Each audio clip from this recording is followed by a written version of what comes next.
Hi there guys, welcome to another video.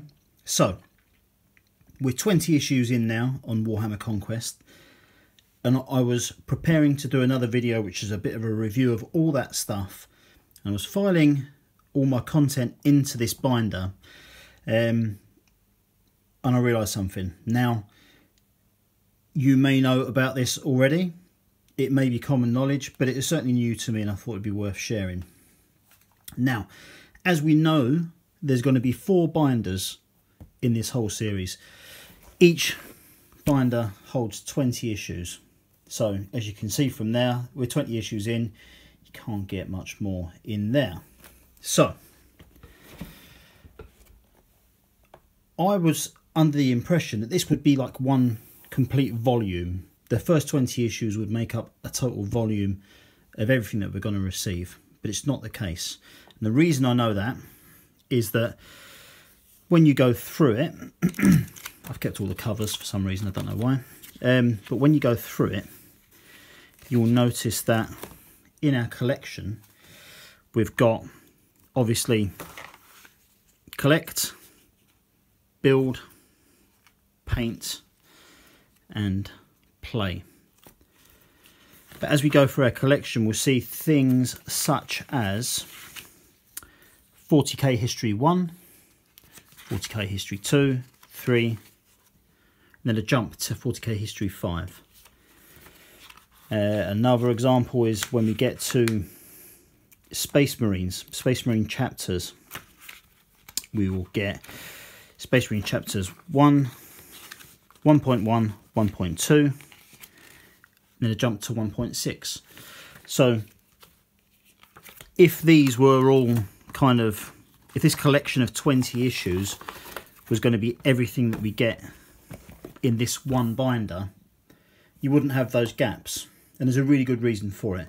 And I'm sorry if you guys already know this or if it's very common knowledge, but basically you'll notice that the cover of this one is red. You'll also notice that the colour of this collect section is red.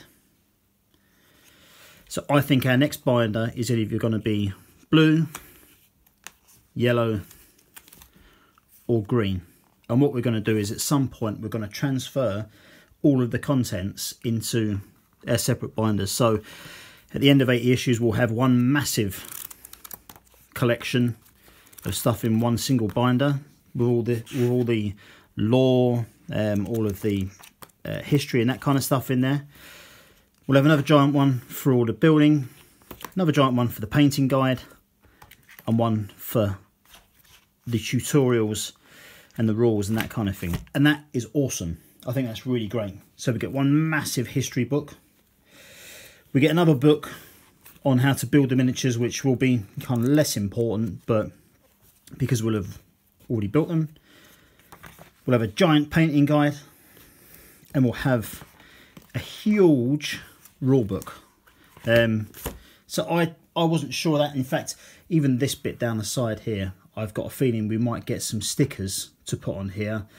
A red one for the history and lore, a blue one for the building side of it, a yellow one for the paint, and a green one for the tutorial.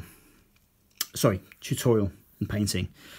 Interestingly enough, kind of red and blue are Space Marine colours, and yellow or gold and green is Death Guard. So I thought that was interesting. I thought I'd share it with you. So this is going to evolve, and anyone who's worried about gaps in between, they're going to get filled out in later issues. We're just going to be completely separating all of these, all of this information, and putting it into different binders. So coming up very soon, I'm going to have a full review. I'm going to look at all of the content in the first 20 issues.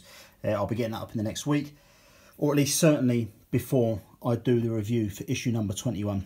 So thanks very much for watching that, guys. Hope you enjoyed it, and I'll catch you soon.